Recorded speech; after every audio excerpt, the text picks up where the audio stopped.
Hi everybody, this is Noelle from Petitti's. We're at Jason's house today. We're working on the raised beds that Jason's built, and my goodness, it is a chilly day today. A little cold. A little cold. So it is April, and April's kind of thrown us some curveballs as far as weather is concerned, but we wanted to tell you that does not deter you from planting, because you can plant your cold crops in April. So what we've done here in a space that is 4 by 10 basically, so we've got 40 square feet here, is we have planted some cold crops. So Jason, tell us what we planted today. So what we have right here is the Jade Cross Brussels sprouts. That is one of myself and Patty's favorites that we like to cook. This is kind of I affectionately call it a patient crop. You really want to let it get a good hard frost in the fall or two.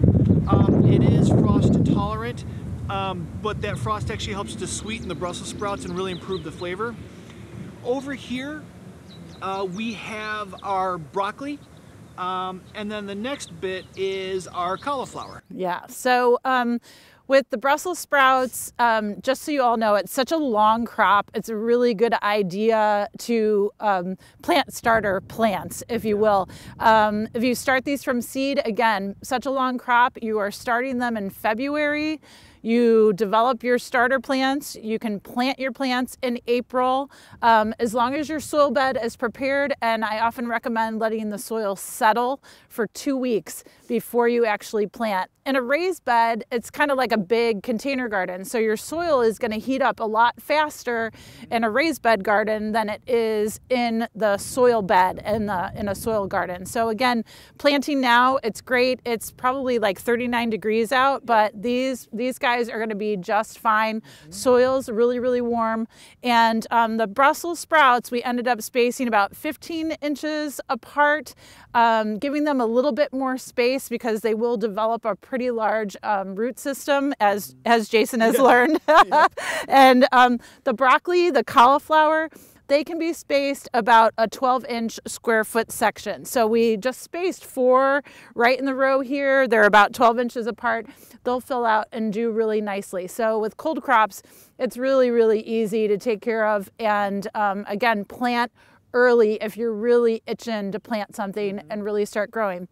The other thing that we planted today was actually some seeds. So you can plant your cold crops on a cool day in April, no problem whatsoever. You can start seeding, again, as long as your soil bed is prepared and warm. So tell us about the seeds we planted.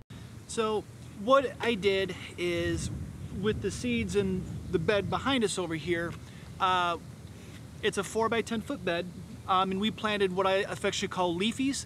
So it's going to be all of your kale, your spinach, some mustard greens that we like to cook with a few dishes, lots of romaine, and basically all like your salad type vegetables. On the downside over here, we planted a lot of red Dutch onions, yellow onions, a bunch of garlic, and the I call it quick return on investment is lots of radishes.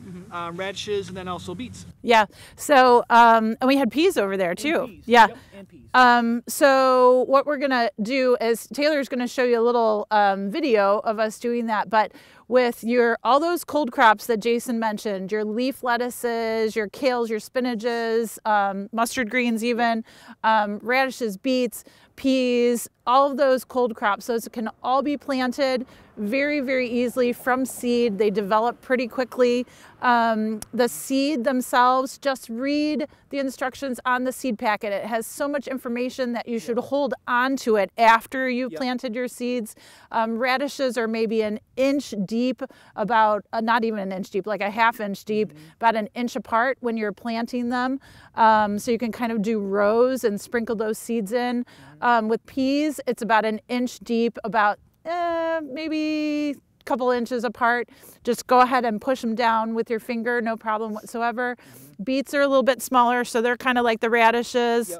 And then your seed onions. So if you start with a seed onion that's not even an inch tall, if you will, we like to go about twice the height of that bulb when we're planting bulbs. So just push them down a little bit more, maybe a couple inches into the soil, cover them up, and they're ready to go. So all of those crops are really easy to do cooled season. Enjoy.